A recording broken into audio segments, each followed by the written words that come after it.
How's it going, my gente? Your boy's coming through once again with a new video. Um, Today we're gonna interview the homie Knowledge.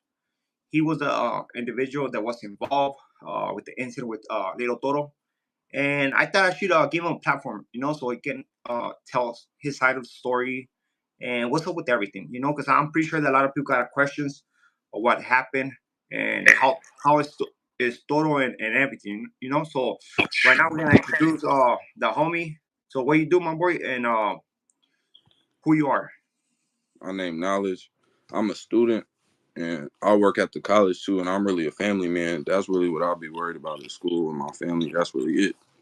Yeah, that's right, my boy. Hell yeah. How you got to meet Little Toro? How you came across Little Toro? What's up? The story behind it? Well, ever since I was like 12 and 13, I always known about his music. But I had a friend and his dad was cool with Toro. So when I was 15, that's the first time I met Toro. I was at his house playing video games. And I'm like, oh shit, it's Lil Toro, the rapper, bro. Like, you feel me? Oh my God, nigga. Yeah. You know what I'm saying? I was hella excited and hella happy. I thought, the dude was cool. I really looked up to him as far Uh-huh. as music stuff. That's how I met him. So you basically like a fan, friend kind of individual, Yeah. That's what's up, man. So him from early age, I guess. And why? Let's say, how did you help Little Toro? What was your role with him, or why were you in that? What was it? A hotel? So Yeah. hotel motel. So how did you help Little Toro? Like, what you do for him, or Okay, so I've seen him walking maybe like a month ago in uh-huh. Vacaville, and as soon as I seen him walking, I was like, "Oh, is that him?" So I hurried up and I turned around. I was like, Uh-huh. "Oh," he said, "Yeah, it's me. I'm homeless right now, and I need some money." So and so and so. I pulled out $20. I gave it to him. I said, "Here's my number. If you need a ride or anything, call me. I got you." He called me later on. I got him some food, and I gave him a ride to where he had to go. And then from there, I was giving him rides and stuff. The day before the incident, I took him to his campsite with his family, and I took his family to the hotel room. Uh-huh. And then the next day, he was like, "Oh, I want to work out and I want to write music, and I need a ride to the studio. Do you think you could come over to help me with that?" Yeah. Feel me? I said, "Oh yeah, of course, but it's good. Just give me some time." So I went over there, and that's Uh-huh. how I was there. That's why I was there. Okay. How is Little Toro in person? Like, everybody sees him like through the camera, but how is he behind cameras? Like, what is his personality, how he acts and stuff like that? To be honest, I thought the dude was cool. Uh-huh. That's the only reason I was helping him and supporting him the way that I was, because I thought he was cool. I thought he didn't deserve that. Every time I hung out with him, he was just a regular dude. One time before this, I hung out with him with a friend of mine, and he said that his energy was off. I didn't really understand what that meant. Feel me? I was like, oh, he must not like him. So Yeah. that's cool. Yeah, because you already know there's people who are gonna be talking bad about it the next man, but you're not gonna know a person until you know a person. You cannot Right. go by what the next man says. So tell us about the incident. What do you recall about the incident? Because we all see something. We all just seen you walking behind them, being on the phone, right? And out of nowhere, oh boy, just slapped that phone out of your hand, and all of a sudden got up and then he did what he did, right? But what is your story? What do you recall of that incident? I remember going. He started a live. When I first showed up, he was live. And I said Uh-huh. what's up to his live and stuff. And after that, he turned off the live and he showed me some hip hop beats and stuff. And he was like, "Oh, this is the one I wanted to rap to today. What you think about it? Want to write some lyrics, stuff like that." Uh-huh. And I told him, I was like, I think listening to the beat in the car would be better because it has more bass and stuff. So let's go there." Yeah. We went to the car. A couple minutes after that, he said he had to use the bathroom. So he went upstairs. I'm still chilling in the car. I was smoking a little bit of weed. He don't smoke weed, but I smoke weed. Yeah. So I was smoking weed. I finished my blunt and I go back upstairs. I use the bathroom. I come out the live. I'm texting my girlfriend on my phone. And I sit down. And he says something like, "Oh, what did I tell you about your phone?" Yeah. And he slapped my phone out of my hand. And that's when I was like, "Bro, what's going on?" I didn't know, to Yeah. be honest. I was just shocked. I Yeah. didn't really process exactly what was going on because I was just so happy to be around the dude. I thought he was a rapper. I thought this, I thought that, but it wasn't really like that. And he showed me that. And all I wanted was to just get my stuff and to get out. But he kept saying like, "Oh, he's doing this witchcraft kind of stuff or 5G coming from his phone or somebody sent me over there type stuff." And I'm like, "Oh, well, I don't know." So you don't know why you think he acted that way, you know, when he fucking under the influence or something, or that's just him on the We nap. drank a couple of beers, Uh had a huh. couple of beers. That was it. Yeah, but he wasn't on the live. He didn't look like he was faded or nothing like that. I don't know, man. I don't know how many beers, but come on, 1 or 2 beers ain't gonna do nothing to you, honestly. You know. But just to see why he was talking about witchcraft and all that nonsense stuff, you know, because he was basically he was saying that like fuck you and oh boy whoever sent you. You know what I mean? Right? I don't know if Yeah. you remember that.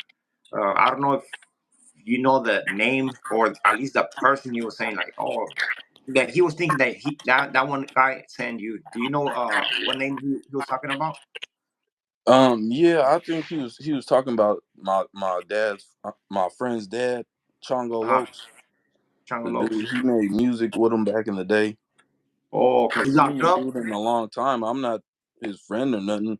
I'm not even cool with the friend that's his dad. So, you know what I'm saying? Yeah, Nobody sent me over there. No kind of weird yeah. stuff like that going on. So when everything happened, man, how did it made you feel, man? Like at that moment, like me being in a situation right there. I mean, it could be like hella awkward. Could be a scare, you know, like it was like what the fuck is going on right here? Like, how did it make you feel? Honestly, you know. I was shocked because I was giving him all this help, and Uh I huh. really wasn't expecting him to do that. I was more shocked than anything. Afterwards, I was kind of angry, but I just went home, bro, and I'm just be the bigger person. It's not hard to go find out where he's staying. And I know he's staying in a tent right now or staying here or Uh-huh. there, but that doesn't make no sense. He needs Yeah, help. yeah. He needs help. And another crazy part, man, that you over there helping the guy, and he acts that way. But it only shows you that he's not stable. Uh, and the one thing I'm gonna tell you, you cannot help a person that doesn't see or that doesn't want help, real help. You know, he just wants the money. That's the kind of help he wants, right? But if he don't want, if he don't see that he has issues, man, he can't. Nobody can help him unless he decides to. You know what? It's time to actually look into my issues, man, and actually ask for help. But I don't think he wants that type of help. He wants the help of money and stuff like that. You know, and the guy is struggling due to whatever, not having a job or whatever. But again, he got more issues than just money problems. So, what happened after the incident? Like, what was after the incident? Like, what's the life ended? You just took off and that was it. Yeah, pretty much. I just took off and went home. That was it. Oh yeah. So before this incident, right? How did he act? Did he give you some let's say like hints? Like, hold on, man, I think this guy's off a little bit, or what? He gave you some hints, Nah, huh? nah, So not really. so he was just you see him like just normal, you know what I mean? There was no Besides hint. that one time he talked about the dude's energy. Yeah, that's That what I'm was saying. it. Like, yeah, because I was like, man, the energy, I feel the energy with witchcraft and stuff like that. Like, man, and people might wonder, because I wonder, say, man, does he act like that all the time, or it was just like a spur of the moment stuff that boom, something click and he went off on some crazy stuff, you know? It was more like that. I never seen him act like that before. Did he ever try to apologize to you or reach out to you after the incident?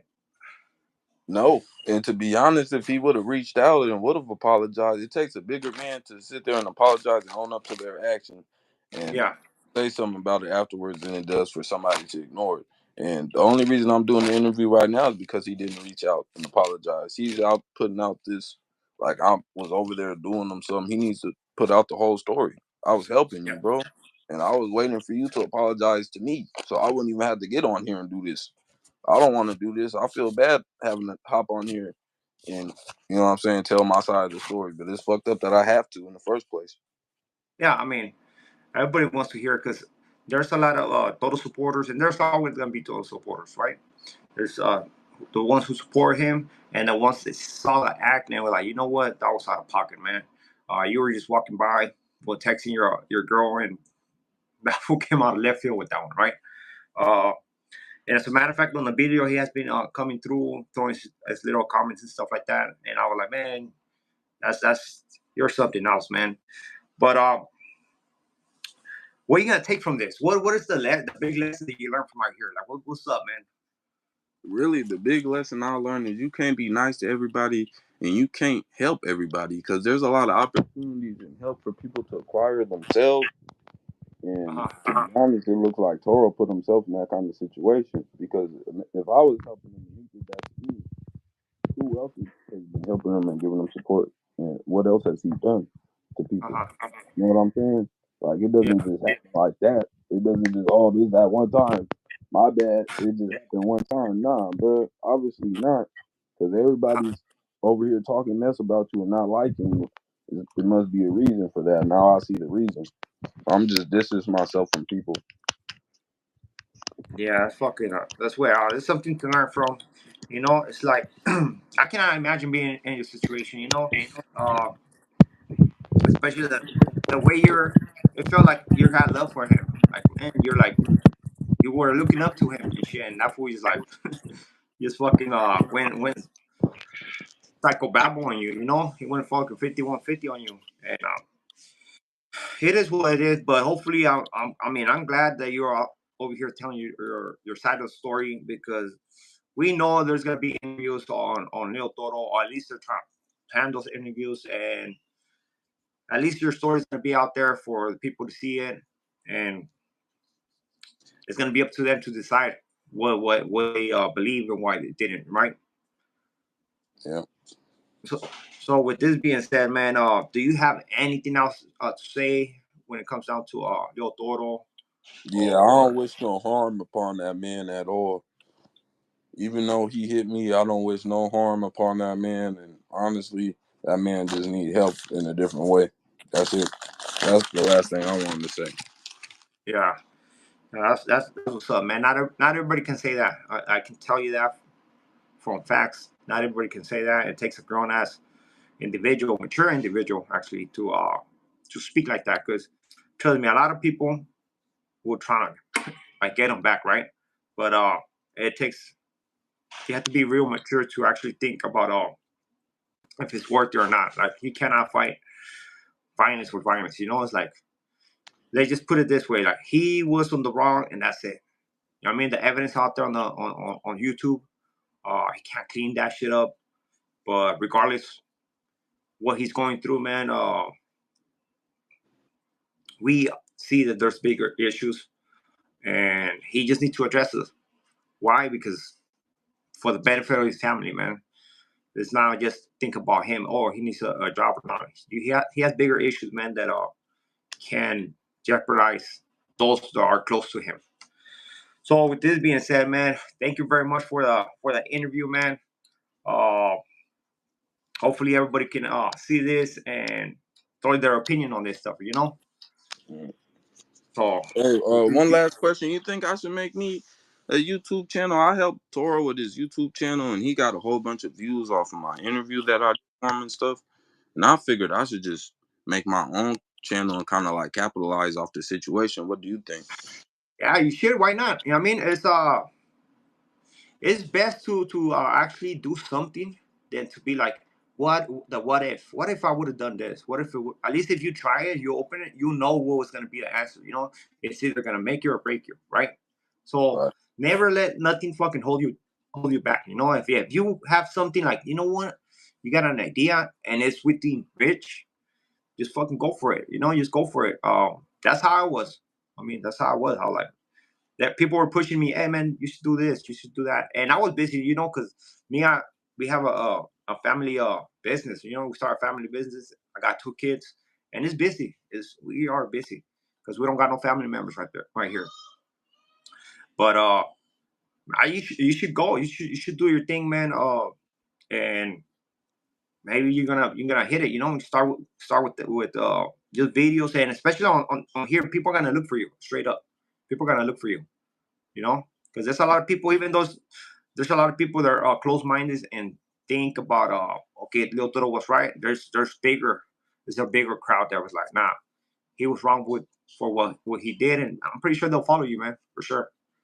For sure. I mean, yeah. So, anyway, thank you very much for doing the interview, man. But again, thank you very much.